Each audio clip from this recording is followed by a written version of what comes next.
Hello students, स्वागत है आप सभी का जेएस बायोलॉजी क्लासेस के अंदर। आज हम चर्चा करेंगे क्लास 12th एग्रीकल्चर बायो के लेसन 6 खरीफ की फसलों के रोग में रोग नंबर 2 बाजरे का अरगट या चेपा रोग। पहला रोग अपनों ने लास्ट क्लास के अंदर कर लिया गया है। जिन बच्चों ने नहीं देखा वो चैनल के अंदर जाकर चेक कर सकते हैं, वहाँ पे वीडियो देगी या पहले रोग के बारे में वहाँ पे हमने चर्चा कर चुके हैं। आज हम बात करेंगे सेकंड रोग की, जिसका नाम है बाजरे का अरगट रोग या जिसको बाजरे का चेपा रोग के नाम से भी जाना जाता है, ergot disease of bajra. Ergot क्या है बच्चों? अरगट का सामान्य अर्थ होता है स्क्लेरोशियम। स्क्लेरोशियम क्या होता है? कवक के अंदर बनने वाली एक स्पेशल प्रकार की ब्लैक या ब्राउन कलर की स्ट्रक्चर होती है, जिसको अपने क्या बोलते हैं? स्क्लेरोशियम बोलते हैं। ठीक है, इसी स्क्लेरोशियम से ही इसको टर्म दी गई है, जिसका नाम दे दिया अपनों ने अरगट। तो अरगट का तात्पर्य स्क्लेरोशियम से लिया जाता है।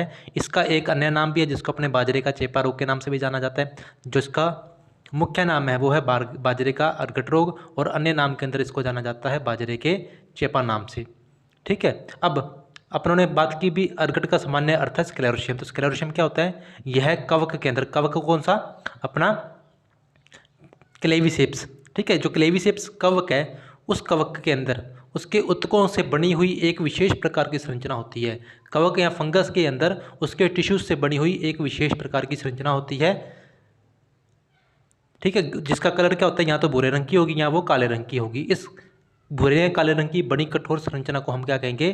स्क्लेरोशियम कहते हैं। और इसका निर्माण किस में होता है? क्लेविसेप्स नामक कवक के अंदर। ठीक है, इसी से जुड़ी हुई एक नंबर का क्वेश्चन हो रहा था जिसका नाम है अर्गोटिन। ठीक है, अर्गोटिन या इसको अपने अर्गोटोक्सिन भी कहते हैं। अर्गोटिन क्या है?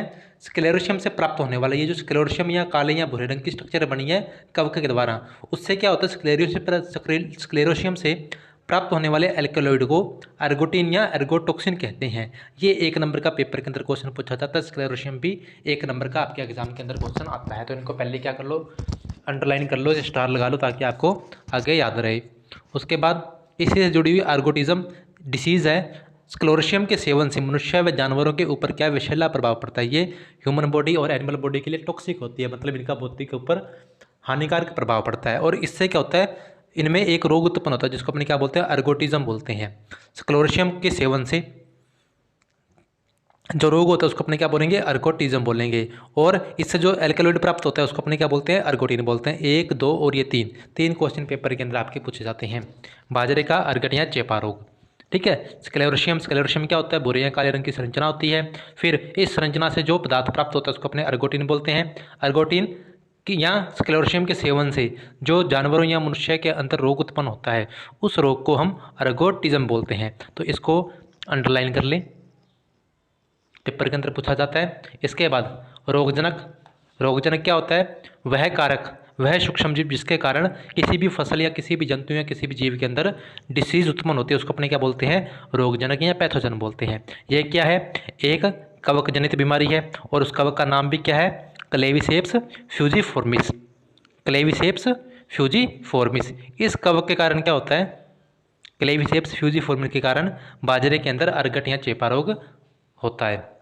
यही क्या है? इस रोग के लिए उत्तरदायी होता है। अब ये जो अरगट डिसीज़ है ये क्या होती है? मृदा जनित, सोयल बोर्न डिसीज़ होती है। मतलब इसके जो स्क्लेरोशियम है या इसके जो कवक हैं ये क्या होंगे? मृदा के अंदर पड़े रहेंगे और मृदा से क्या होगा? एक से दूसरे पौधे के अंदर या नई फसल के अंदर ये उत्पन्न होंगे। और इससे जो रोगी भाग या रोगग्रस्त भाग या ऐसा कौन सा भाग जिसके अंदर ये पौधे में संक्रमण फैलाते हैं? तो पुष्पावस्था या उसकी जो बालियाँ होती हैं, बाजरे के जो पुष्प आते हैं और उसके बाद उसकी जो बालियाँ बनती हैं उनके ऊपर इसका क्या होता है? रोग का संक्रमण होता है। वहाँ पर ये क्या करेंगे? इसको पौधे को नुकसान पहुँचाएंगे या बीमार करेंगे। अब इसके लक्षणों के बारे में बात करते हैं। क्लेविसेप्स अपने पढ़ लिया। बाजरे का अरगट रोग सामान्य नाम स्क्लेरोशियम, सामान्य अर्थ स्क्लेरोशियम होता है, जो कि काले और भूरे रंग की संरचना होती है। इससे प्राप्त होने वाले एल्केलॉइड को अपने अर्गोटिन बोलते हैं, अर्गोटोक्सिन बोलते हैं, जिसका ह्यूमन की बॉडी या जानवरों के ऊपर क्या पड़ता है? विषैला प्रभाव पड़ता है, जिसको अपने अर्गोटिज्म बोला जाता है। रोगजनक इसका पढ़ लिया अपनों ने, क्लेविसेप्स फ्यूजिफॉर्मिस। तो ये भी एक नंबर का पेपर के अंदर पूछा जाता है। इसके बाद बात करते हैं नेक्स्ट टॉपिक की, इसके लक्षण की, सिम्टम्स की। लक्षण के अंदर क्या आएगा अपने इसके? इस रोग के लक्षण फ्लोवरिंग टाइम टाइम या पुष्पावस्था के समय प्रकट होते हैं। मतलब नाम पहले ही बता दिया, अब इसका संक्रमण कहाँ पे होगा, अपने पुष्पावस्था के ऊपर, उसकी बालियों के ऊपर होगा। और बालियाँ कब बनेगी, पुष्पाने के बाद। तो लक्षण भी क्या होंगे, पुष्पाने के बाद। मतलब इसके कायिक भागों के ऊपर इसका कोई खास संक्रमण नहीं होता, तना या पत्तियों के ऊपर इसका कोई भी संक्रमण नहीं होगा। पाठ कहाँ पे होगा, इससे पहले जो अपनों ने पढ़ा था बाजरे का रोग, उसके अंदर क्या था, सर्वांगी संक्रमण था। मतलब पूरे पौधे के ऊपर ही क्या था, उसका संक्रमण होता था। बट इसके संक्रमण किसके ऊपर हो रहे हैं, सिर्फ पुष्पावस्था के ऊपर हो रहे हैं। लक्षणों के आधार पर इस रोग को भी दो भागों के अंदर डिवाइड किया गया है। पहला तो है मधु बिंदु अवस्था, मधु कहते हैं अपने शहद को, ठीक है। और दूसरी जो स्टेज है वो होती है स्क्लेरोशिया अवस्था। स्क्लेरोशिया पहले ही आ गया था नाम के अंदर। तो मधु बिंदु अवस्था के बारे में पढ़ते हैं अपने। इस अवस्था में बाजरे की बालियों पर छोटी छोटी गुलाबी रंग की शहद के जैसी, मधु का मतलब शहद, शहद की जैसी द्रव्य पदार्थों की बूंदें दिखाई देती हैं, जो बाद में भूरे रंग के चिपचिपे पदार्थ के रूप में बालियों के ऊपर फैल जाती है। इसी कारण इस रोग को अपने क्या बोलते हैं, बाजरे का चेपा रोग। बाजरे की जो बालियां होती हैं, उस बालियों के ऊपर मान लो ये क्या एक बाली है, ठीक है, और इस बाली के ऊपर छोटे छोटे बिंदुओं के रूप में क्या आएगी, मधु बिंदु अवस्था की शहद की तरह छोटी छोटी क्या बन जाएंगी, गुलाबी रंग की बूंदें बन जाएंगी।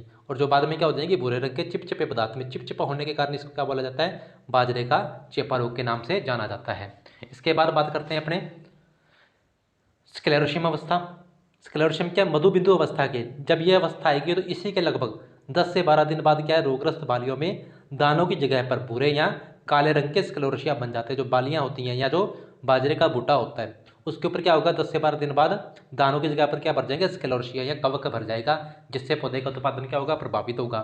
इसके बाद बात करते हैं इसके प्रबंधन की। सिर्फ दो ही अवस्थाएं याद करनी है, देखो मधुबिंदु अवस्था और स्क्लेरोशिया। और मधुबिंदु के बाद क्या आएगी, स्क्लेरोशिया अवस्था प्रकट होती है।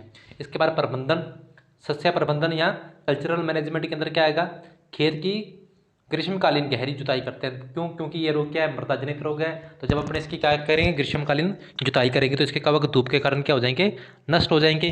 इसके बाद अपने क्या कर सकते हैं, इसकी अगेती बुआई करके भी क्या कर सकते हैं, इसके रोग के हानिकारक प्रभाव को अपने थोड़ा सा कंट्रोल में कर सकते हैं, कम कर सकते हैं।